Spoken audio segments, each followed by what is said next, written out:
দর্শক মণ্ডলী আসসালামু আলাইকুম। আশা করি দেশ এবং দেশের বাইরে যেখানে যে অবস্থায় আছেন ভালো আছেন এবং সুস্থ আছেন।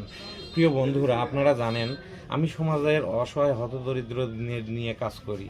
তো এই মুহূর্তে আমার পাশে যে মাটি দাঁড়িয়ে আছেন, একজন বৃদ্ধ মানুষ, অসুস্থ মানুষ, তারপর ওই পেটের দায়ে সে কিন্তু আমাদের মতো ছেলেদের কাছে আসে, তাদের দুঃখের কথা বলে। তো তার দুঃখের কথা শুনে আমার মনটা ভীষণ খারাপ হয়ে গিয়েছে। এই জন্য আপনাদের সাথে আমি এটা শেয়ার করব। তো আপনার বাড়ি কোথায় জানি বললেন? বাড়ি বেশি ফেলা দেন চাচা তো ভাই গারের কাছে থাকি। আচ্ছা আচ্ছা, অন্যর কাছে থাকেন। হ্যাঁ হ্যাঁ। তো এই যে আপনি ছেলে পেলে তো নাই না? ছেলে পেলে একটা আছে, তার দেখে না। দেখে না?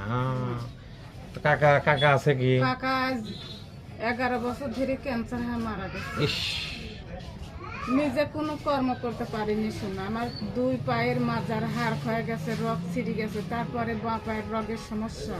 আমি কোনো কর্মই করতে পারিনি সারান। আমি সিগারেট ছাড়া বসতে পারিনি। আমি সিগারেট পর ভাত খাই, সিগারেট পর নামাজ পড়ি, আমি সব কিছু সিগারেট পর করেছি। কারণ পেটের দায়ে আমার চলা লাগে, খাওয়া লাগে, ওষুধ কিনা লাগে। মাসে ওষুধ কিনতে গেলে পারে 6,000 টাকার ওষুধ লাগে। তাহলে ওষুধ কিনবো নাকি বেটা খাওয়া দাওয়া করবো?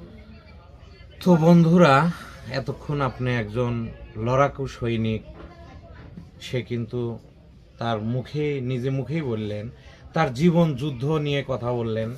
তো আসলে আমি কি বলবো, কি উপস্থাপনা করব বুঝতে পারতেছি না।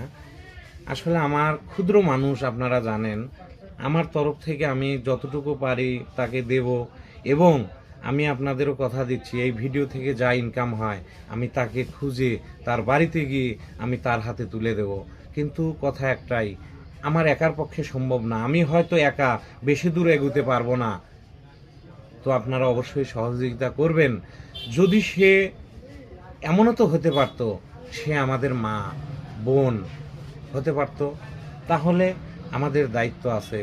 আমরা মানুষ হিসেবে মানুষের পাশে দাঁড়াবো, অসহায় মানুষের পাশে দাঁড়াবো।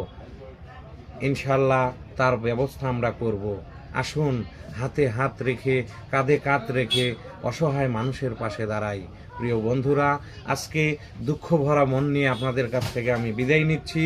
সবাই ভালো থাকবেন, ভালো রাখবেন, এটাই প্রত্যাশা করি। আল্লাহ হাফেজ।